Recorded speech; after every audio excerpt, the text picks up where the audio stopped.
Le 4 décembre 2016, Edgar Madison Welch rentre dans une pizzeria armé d'un fusil d'assaut AR-15. Il y menace un employé avant de faire feu au sein de l'établissement.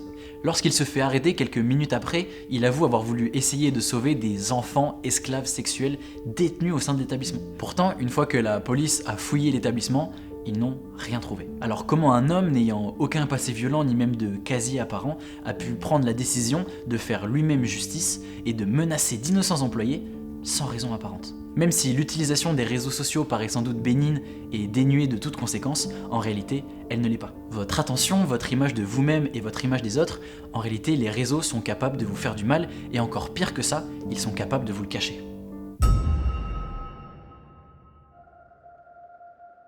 TikTok, Instagram, Twitter, Facebook, etc. Tout ce qu'ils veulent, c'est ton attention. Et ils sont en compétition pour l'avoir. Vous l'avez sûrement déjà entendu, si c'est gratuit, c'est que c'est toi le produit. Et là, on est exactement dedans. Les réseaux, ce qu'ils veulent, c'est ton attention. Et c'est cette attention-là qu'ils revendent aux publicitaires. En fait, c'est exactement comme si je me faisais de l'argent à chaque fois que je te parlais. Moi, vu que j'adore l'argent, forcément, je ferai en sorte de te parler le plus possible. Et encore mieux, je ferai en sorte de t'intéresser pour qu'on parle tous les deux et que tu restes dans la conversation. Et ainsi, je me ferai un maximum d'argent. Engagement, croissance, publicité, c'est comme ça qu'elles fonctionnent. En fait, elles attrapent ton attention, ensuite elles déchiffrent ce qui te plaît, puis elles revendent l'intérêt que tu leur as donné. Mais qu'est-ce qui les rend si captivants? Pourquoi est-ce que mes posts de 5 minutes se sont transformés en 40 minutes de TikTok? Et pourquoi est-ce que je me retrouve à scroller à 3h du matin alors que de base, je voulais juste regarder la météo de demain? Depuis 25 ans, des dizaines de chercheurs passent leurs nuits et leurs jours à étudier ton cerveau, ses faiblesses, comment influencer tes émotions ou la manière dont tu réagis, et tout ça sans même que tu t'en rendes compte. Et pour faire ça, ils ont su trouver une manière très efficace, activer une hormone, la dopamine. En fait, la dopamine, c'est ce qui nous fait ressentir le plaisir. Pour notre cerveau, c'est comme une friandise, voire même une drogue. Plus on en a, plus on en veut. En fait, c'est un principe qu'utilisent déjà les machines à sous. Je tire ce levier dans l'espoir de gagner. Je sais pas vraiment si ça va arriver, ni même quand est-ce que ça va arriver, mais je tire le levier, encore et encore, dans l'espoir irréaliste d'être un jour satisfait. Cet espoir, c'est l'un des biais qu'utilisent le plus nos réseaux sociaux. En fait, au lieu de tirer le levier, on reçoit une notification, ou alors on scrolle incontrôlablement à la recherche du prochain contenu qui saura nous apporter notre shot d'hormones. En fait, tu espères satisfaire ton envie, alors que chaque récompense t'amène juste à en vouloir encore plus. Cette technique est l'une des nombreuses facettes de ce que l'on appelle la captologie. Comment modifier et influencer tes comportements grâce au numérique.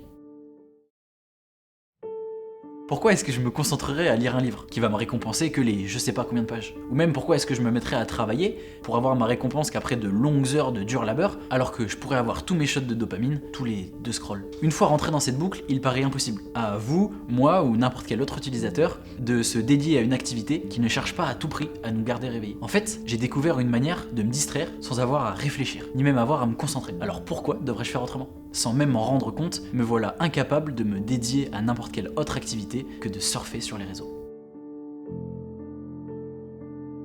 Si j'ouvre un journal, je pourrais lire les news du jour. Si tu ouvres le même journal, tu auras les mêmes news que moi. Maintenant, si j'ouvre Instagram, j'aurai des infos qui me sont données. Pareil, si tu ouvres ton feed Instagram, tu auras des infos qui te sont dédiées, mais qui seront différentes des miennes. Les 2 informations qui nous sont données n'ont rien à voir. Si je suis passionné par l'automobile, j'aurai sûrement des news sur les dernières sorties voitures. Quant à toi qui es passionné par la vie des stars, t'auras sûrement des news des vacances de ton actrice préférée. Tu me diras, tant mieux, tu n'en as rien à faire des voitures et je n'en ai probablement rien à faire de ton actrice préférée. Pourtant, le fait que les réseaux ne nous montrent que les informations qu'on a envie de voir n'a rien d'innocent.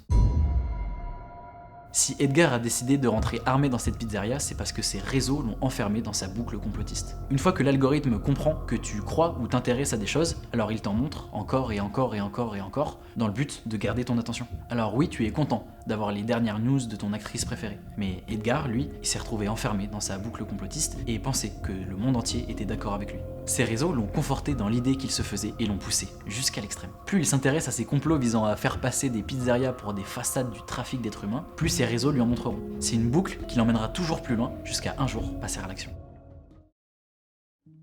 Mais alors comment sortir de la boucle? Comment est-ce que je peux faire en sorte de ne plus être addict au réseau et de ne pas finir comme Edgar? Déjà dis-toi que la démarche ne pourra venir que de toi. En fait si au fond de toi t'en as pas vraiment l'envie, personne ne pourra le faire à ta place. Dis-toi que maintenant, si tu veux changer ça, c'est une démarche qui se fait en plusieurs étapes. Déjà, il faut que tu comprennes. Ça, c'est ce qu'on a essayé de faire ensemble aujourd'hui. Il faut que tu comprennes pourquoi est-ce qu'on est addict, quelle utilité est-ce que ça a pour les grandes entreprises, et surtout, quel impact est-ce que ça a sur nous, nos émotions, et même sur la société. Maintenant, la deuxième étape, c'est d'agir. Pour ça, rien de très compliqué. Ton but, ça va être de te fixer des petits objectifs à remplir étape par étape. Ton but n'est pas de tout couper radicalement. Il faut que tu apprennes à utiliser les réseaux sociaux, mais de manière saine. Par exemple, te fixer ces objectifs en groupe avec tes amis est un super moyen. Déjà pour en parler régulièrement et tous vous tenir motivés et vous encourager les uns les autres pour continuer dans votre démarche. Ça te permettra de voir où est-ce que t'en es, de renforcer ton envie de continuer et d'éviter les risques d'abandon. Après que t'aies passé un peu de temps avec ces objectifs-là, maintenant ton but ça va être de réagir, de voir ce qui a marché ou ce qui n'a pas fonctionné et de réaviser en fonction. Imaginons que t'aies décidé de désinstaller complètement Instagram, tu vois que tu le réinstalles en permanence. Alors peut-être qu'il va falloir que tu essayes de faire autre chose.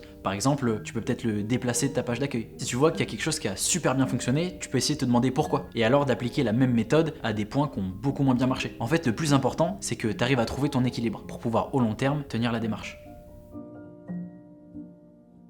Malgré tout le mal que sont capables de faire ces réseaux, ils ont changé la face du monde pour le meilleur. Aujourd'hui, grâce à eux, je peux commander une voiture qui arrivera à moi en moins de 5 minutes et qui m'emmènera où je veux. Je peux avoir accès à toutes les news du monde entier et j'ai accès à un puits infini de connaissances. Il faut retenir que c'est une utilisation malsaine des faiblesses de notre cerveau qui mène à toutes ces dangereuses déviations. Non, tu n'es pas accro aux danses TikTok, c'est TikTok qui te le fait croire pour mener à bien son entreprise. Tout comme Edgar n'avait pas pour objectif de mettre en danger la vie d'innocents. Il s'est juste fait influencer par les réseaux dans l'idée qu'il se faisait. Alors pour éviter ces dangers et amener les gens à s'informer, on vous invite tous à participer au prochain No Scroll Day.